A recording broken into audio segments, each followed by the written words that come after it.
public pension funds, we can't really democratically determine whether or not.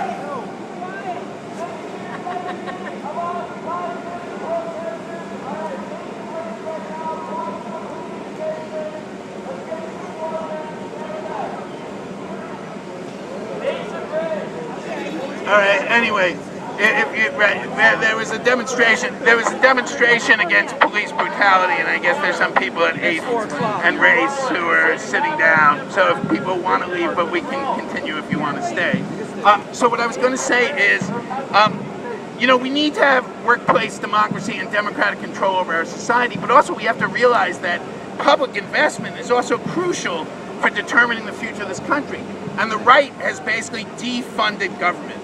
Right? The right's project has been to cut taxes on the people and the corporations who can best pay them. And in terms of sort of public goods, one key one, of course, is education. And the tragedy in this country is, for affluent, mostly white people, not exclusively white, for affluent people, we have great public goods. We have Lower Merion. We have Newton.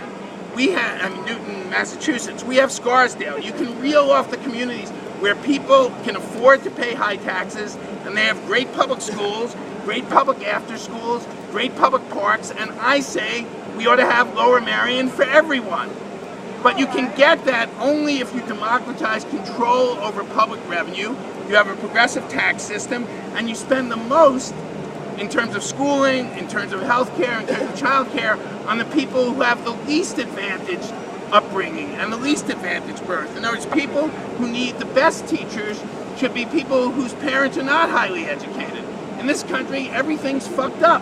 The best public schools are in areas where the kids already... But you know what? I do have to put a little, Right. I went to the public school system. I went to Rose High School. Right. And I don't like this black and white thing. I know people in North Philly that have beautiful homes, that they sit on a lot of securities. They're not stupid enough to waste their money and be house poor in Lower Merion. Okay? Their system is also corrupt in Montgomery. Sure, okay. I mean, right, but in general... Don't slow it off. Yeah, right. But there is a reason why... I've taught it... It's not just money. Of course it's not just money. It's not just money. But what... Nike sneakers. But you're not just talking about that. We're not just talking... Look, we're not just talking and it's not just race. There are a lot of people who are of all races who don't have... Look, we can get into this discussion. Stay focused. But if you're an educator, you know that the biggest advantage is to have highly educated parents, right? The best predictor of SAT scores, regardless of race, is did both your parents take the SAT and what were their scores. And any society that's really committed to equity has to devote, the most resources to people who have the least parental advantages, or else you do, even in a meritocracy, you get a lot of reproduction of parental advantage. But that's a whole other discussion. Right. But, yeah, sorry, go ahead. Hi.